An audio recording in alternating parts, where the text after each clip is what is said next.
everyone? I am the Kaiju no Kami, and today I'm going to be taking a look at issue 4 to Godzilla, Monsters and Protectors. In the previous issue to Monsters and Protectors, Godzilla fought a very odd-looking Biollante and lost. Meanwhile, a pair of tiny fairies...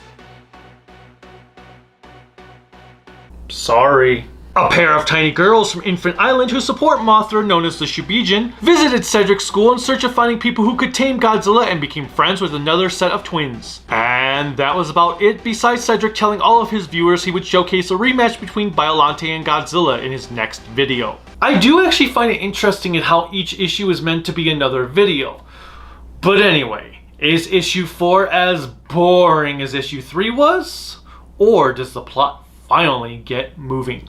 Let's take a look to find out. The characters and plot. At this point, you should probably know who all these characters are, along with the plot just trying to stop Godzilla from destroying the Earth. The Shobijins are hands down the highlight for me in this issue, as they are a delight to read. We start off with the twin girls visiting Lenovo's top dog and they try to hypnotize him, but the dude just isn't having it. He's too selfish to care. Anyway, there are some really funny moments to be had in this issue. The first includes Cedric. He says people complained to him about spoiling that there would be a rematch between Godzilla and Biollante, resulting with him going off on how it's not like they didn't see it on the news, only to realize some of the stuff he talks about was never actually reported. Next up, we have the twins talking to the Shobijin on the bus, where we get a woman sitting by them a bit concerned about their well-being based on how they were talking. Another involved the Shobijin introducing themselves as Cedric and his two cohorts, which first had Cedric responding like this.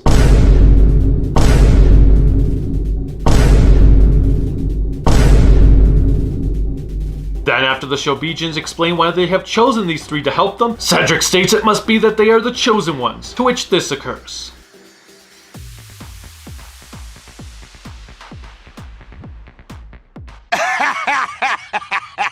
Like I said, the Shobijins are easily the best thing about this issue, as they were just a joy every time they talked.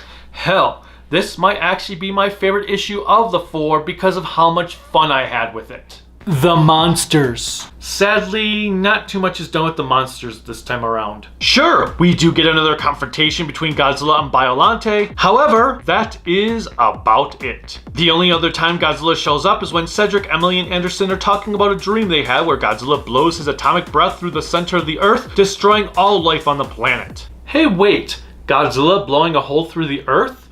Where have I heard this concept before?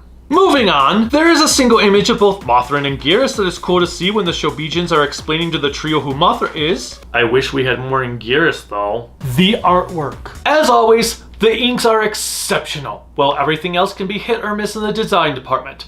Although I do like this cover right here. That is really good. I love Biollante in the background with Godzilla in the foreground. I still don't like the look Biollante entails in this book, as she looks too plump. Granted, it does allow them to show how strong Godzilla is when he just picks her up and tosses her into the air, but still, it's weird looking. You've heard me praise the coloring used for Godzilla's atomic blast in previous issues, and here it is no different, with one exception. They actually made the onomatopoeia lettering for the blast be a part of the blast, giving off this really incredible looking spiral effect. That was quite ingenious. The red background used for the aforementioned dream sequence was just as stunning. Lastly, there is one piece of fan art that Cedric uses in his video that I thought came out really wicked looking. Imagine if the entire comic had looked like that. That would have been amazing. Overall, as I already said, I really enjoyed this issue the most of the 4 I've read so far, and now I'm looking forward to seeing how this tale ends next month.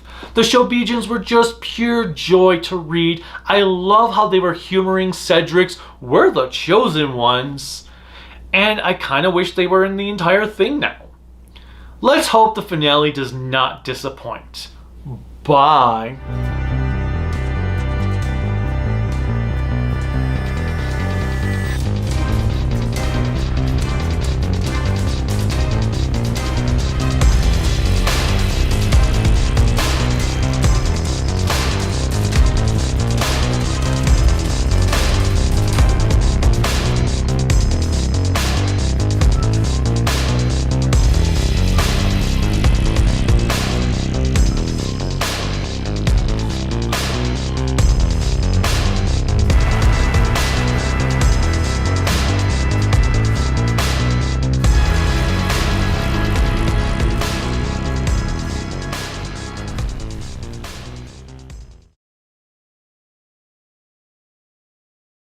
I think I stepped in something.